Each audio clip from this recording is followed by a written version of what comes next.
morning, Marist fam. I'm Max, your student council president, and I'm here with my co-president, Emily. Hey everyone, we've got a lot of exciting updates for you today, so let's dive right in. First up, let's talk about last week's football game. The fellas blew Woodward out, and the superheroes in attendance were a big help. Shout out to the Touchdown Taco and the class of 2025 for showing out. You guys have been a great example of how to live out Carpe Marist this year. We hope everyone can continue to be there for each other at all events, not just football. Now let's hear from Connor Bach with Sports Report.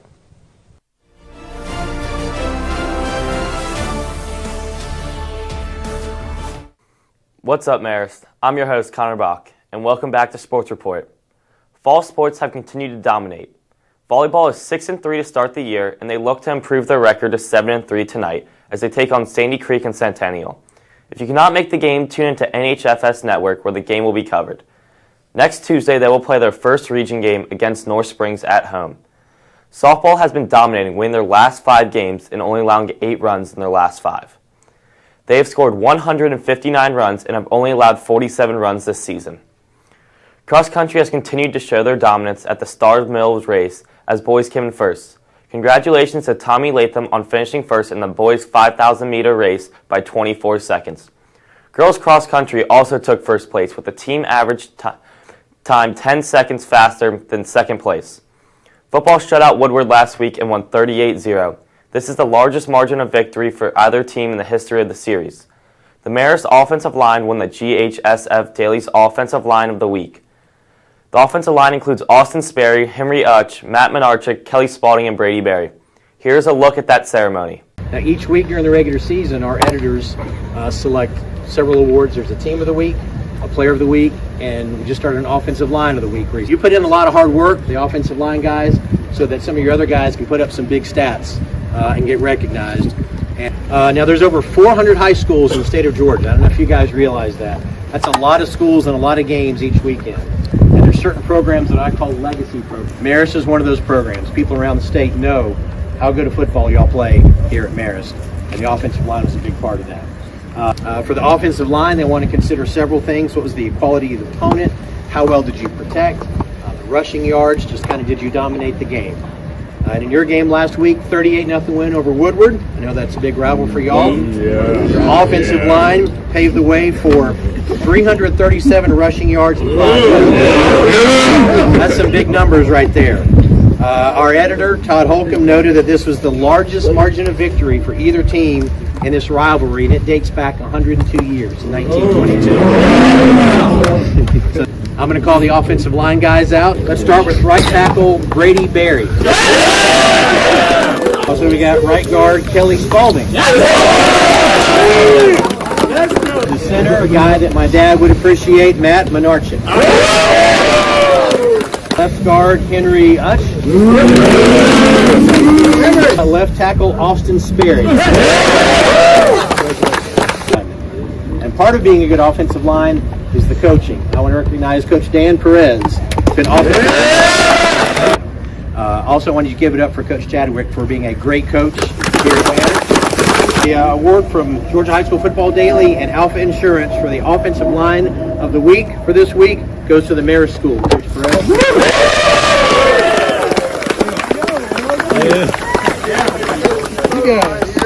The offensive line paved the way for 337 rushing yards and 5 touchdowns. Varsity football will play their first region game against Northview at home next Friday. Good luck to all athletes playing this upcoming week.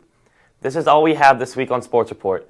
Make sure to follow Marist MST on Instagram for real-time updates on all Marist sports. I'm your host, Connor Bach. Have a good one, Marist. Thanks, Connor. Our sports have been crushing it lately, and so is the Marist spirit. Speaking of school spirit, we want to mention Mr. Campbell, who is currently recovering. We all miss him and hope to see him around school in the coming weeks. To show our appreciation and support, make sure to stop by the arcade this week and sign the giant poster for him. Now, looking ahead, homecoming is on the horizon. We're working hard to make it an unforgettable experience. We'll be revealing the Spirit Week themes very soon, so keep an eye out for those announcements. We can't wait to see the creativity you come up with.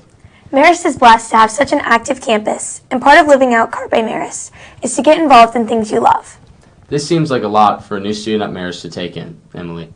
Lucky for us, our next feature can help with that. Claire Litchfield gives new students some insights into campus during this week's Fast Facts. Claire, what do you have for us?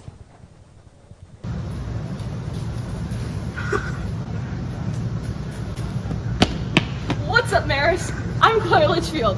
And you know, I used to be a 7th grader once, and I remember what it feels like to not know anything. I mean, just listen to this witness testimony. I'm here with a live 7th grader recently let out of captivity. 7th grader, what do you know about Maris? Do you think you know anything? I don't really think I do. He doesn't know anything. This is your stereotypical 7th grader, guys. There's a problem.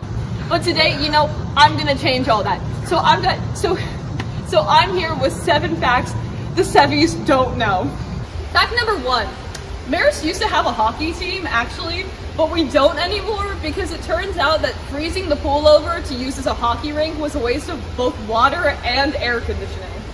Fact number 2, Maris, is kind of a two-parter. Number 1, there's a second story to Laird. And number 2, within that second story is an enormous costume closet. Fact number 3 is that we actually have some pretty crazy YouTuber connections among the teachers here at Maris.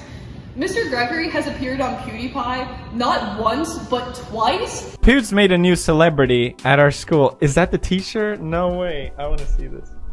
And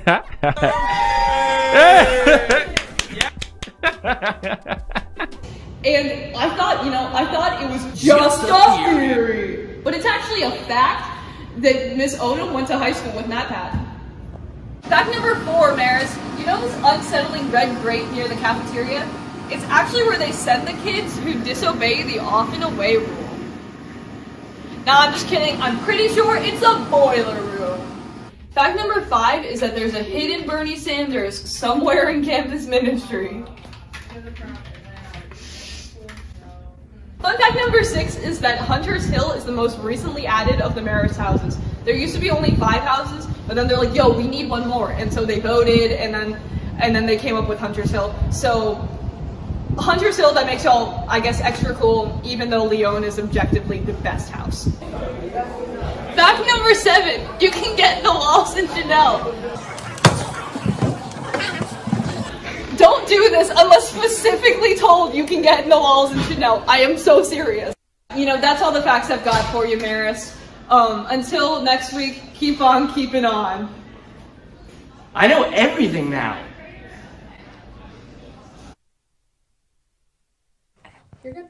Thanks for the info, Claire. Even as seniors, there are still things we don't know about Maris. I feel like I'm constantly learning things each day. Same here. Lastly, our cross-country team has been crushing it, and if you were at the home meet just like us, you would know why. Yes, the student section really showed up to support our runners at the Maris Twilight Meet. We know y'all can keep this up all year and definitely into Wingfoot. Here's our feature on the legendary Maris cross-country team from May Cholia. The Maris boys varsity cross-country team consists of great talent this season, and many have high expectations for this season coming off of a state title last year. The team's top runners, Tommy Latham, Liam Hanneman, and Andrew Strickland, are expected to have a great season this year. The UNC commit, Tommy Latham, won Gatorade Player of the Year last year and the year before that. Will he three-peat this year in his last year? Liam and Andrew are also amongst the top runners at Marist and also in the state. They were heavy contributors to the cross-country state title last year. Furthermore, we have some varsity cross-country runners that would love to speak about their goals for this year and what they look forward to. What are y'all's goals for the season? My personal goal is to shave down my previous year's time by a minute. Okay. What about you, Andrew? Big jump. I would say, personally, as a team, just to win the state championship would be an awesome achievement for the team. And personally, just dropping time, don't care how much time, but just improvement over the season. What are your goals for the season as a team? First goal, always win the state championship, and then hopefully a couple weeks after that we head to NXR, hopefully get top 2 there so we can go to Nike Cross Nationals. So That's great. Next question, what are your personal goals for the season? Top 3 at state, hopefully 1, 2, 3 preferably for Tommy, Liam, and I, and then hopefully close to 15 flat, if not under, and then reach goal would be top 5 at NXR. If we don't make, hopefully we do make it as a team, but if we don't, that would get me an individual spot at NXN, so that would be great goal to have. That's awesome. Y'all heard it from the Marist boys varsity cross country team. They have high expectations for each other this season and are expected to have a great season. Signing out from Marist News in Brookhaven, I'm A. Trollia. Thanks for the cross-country update. We're so proud of our runners. Well, that's all for this week. Make sure to follow us on Instagram at MaristNBC. This week's poll is guacamole or salsa. Birthday blessings go out to Grayson Rogers, David Owens, and Eleanor Streisley. Happy birthday. Thanks for watching, Marist. Once again, I'm Max. And I'm Emily. We'll see you next time.